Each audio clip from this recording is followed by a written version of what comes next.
tebing setinggi 50 meter yang berada di ruas Jalan Pasir Kurai, Cisitu, Kabupaten Lebak, Banten, longsor. Ya, kondisi ini membuat akses jalan utama warga di wilayah selatan Lebak ini terhambat.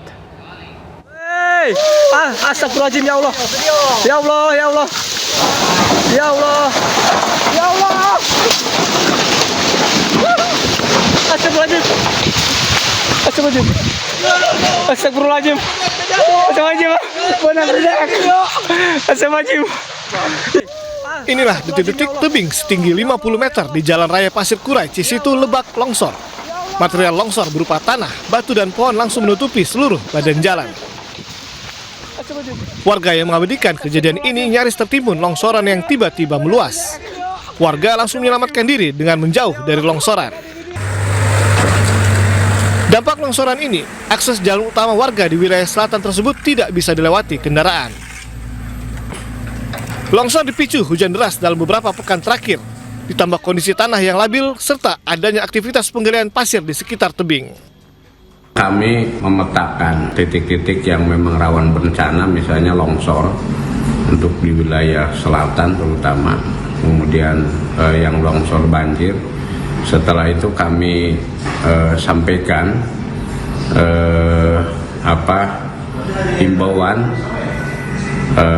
untuk adanya kesiapsiagaan dari masyarakat karena memang suasana ekstrim ini masih mengintai kita. Jalur Pasir Kurai menuju Cisitu, tepatnya di sekitar kawasan Gunung Walang, Desa Cisitu. Wilayah ini termasuk wilayah rawan longsor. Bahkan dalam satu pekan terakhir ini telah terjadi 2 kali longsor. Dari Lebak, Banten, Iskandar Nasution, iNews melaporkan. Sementara itu, pemirsa, distribusi bantuan terus diberikan pada korban bencana di Aceh dan Sumatera. Ya, di Dusun Sarah Raja Aceh Utara, bantuan diberikan melalui perjuangan panjang, menyusuri sungai dan berjalan kaki.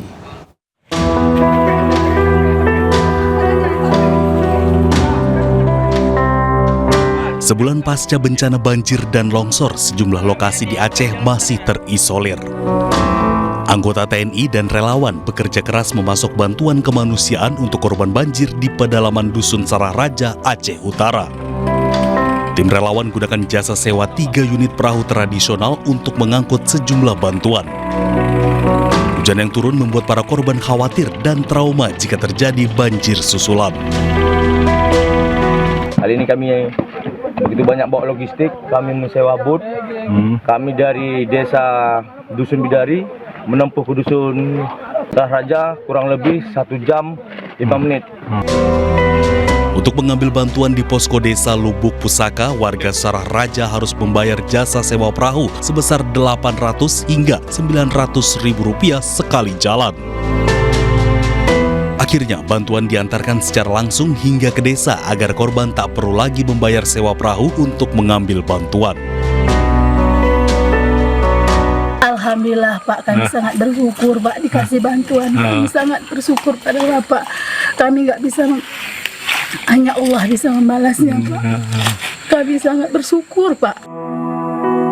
Personil TNI Brigif 125, Siwah dan relawan harus menempuh jarak 1 km dengan berjalan kaki untuk mendistribusikan bantuan kepada korban. Dari Aceh Utara, Muhammad Jafar Yusuf, iNews melaporkan. Ya, pemirsa, dalam upaya mempercepat pemulihan aktivitas dan perekonomian warga terdampak bencana Sumatera, perbaikan infrastruktur dan juga sarana ini terus dikebut. Ya, salah satunya perbaikan jalan dan pasar Kuala Simpang di Kabupaten Aceh Tamiang, Aceh.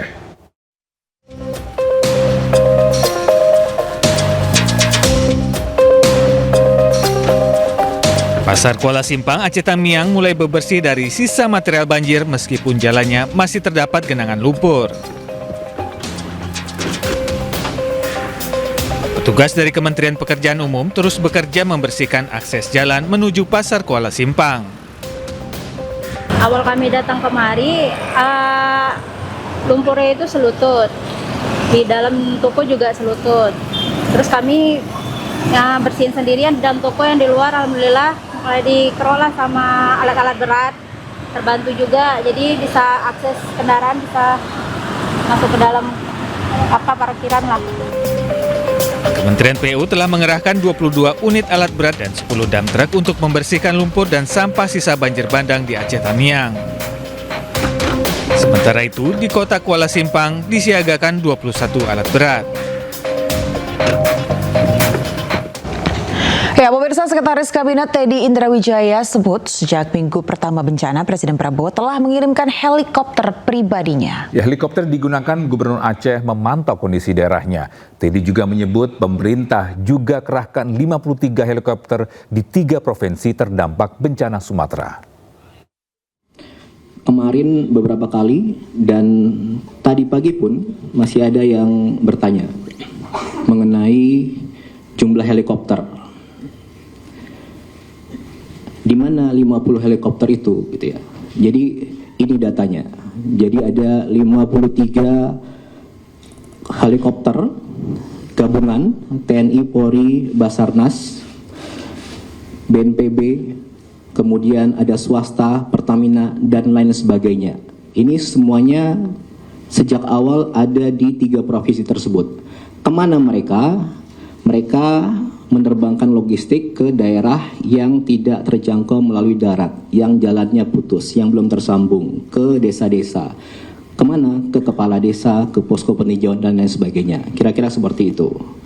Kemudian kalau saya boleh cerita sedikit, jadi sejak minggu pertama bencana, Bapak Presiden langsung mengirimkan helikopter pribadi beliau ke Aceh untuk digunakan oleh Gubernur Aceh beserta timnya, beserta keluarganya. Silahkan digunakan kemanapun untuk berkeliling Aceh.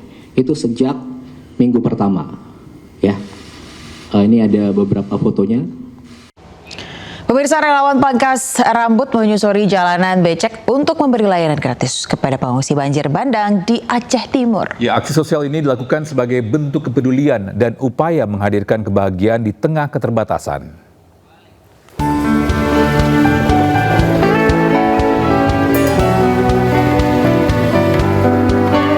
Sejumlah relawan pangkas rambut menyusuri jalanan berlumpur dan licin saat menuju desa Alwaiya Mirah, Kecamatan Pante, Bidaridi, Aceh Timur. Dengan membawa perlengkapan, tukang pangkas dari komunitas barbershop Aceh Timur ini mendatangi sejumlah titik pengungsian untuk beri layanan pangkas rambut gratis kepada pengungsi banjir. Hal ini dilakukan untuk membantu para korban, terutama anak-anak dan lansia, agar tetap nyaman selama berada di pengungsian. Mungkin dengan pertolongan kami ini membawa berkah buat mereka semua, bisa membawa mereka tersenyum.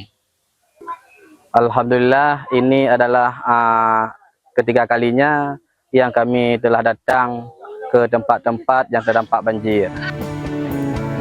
Kehadiran mereka diharapkan dapat memberikan manfaat, sekaligus menghadirkan senyum dan kebahagiaan bagi para pengungsi di tengah musibah yang dialami. Dari Kabupaten Aceh Timur, Aceh, Yusradi, iNews melaporkan.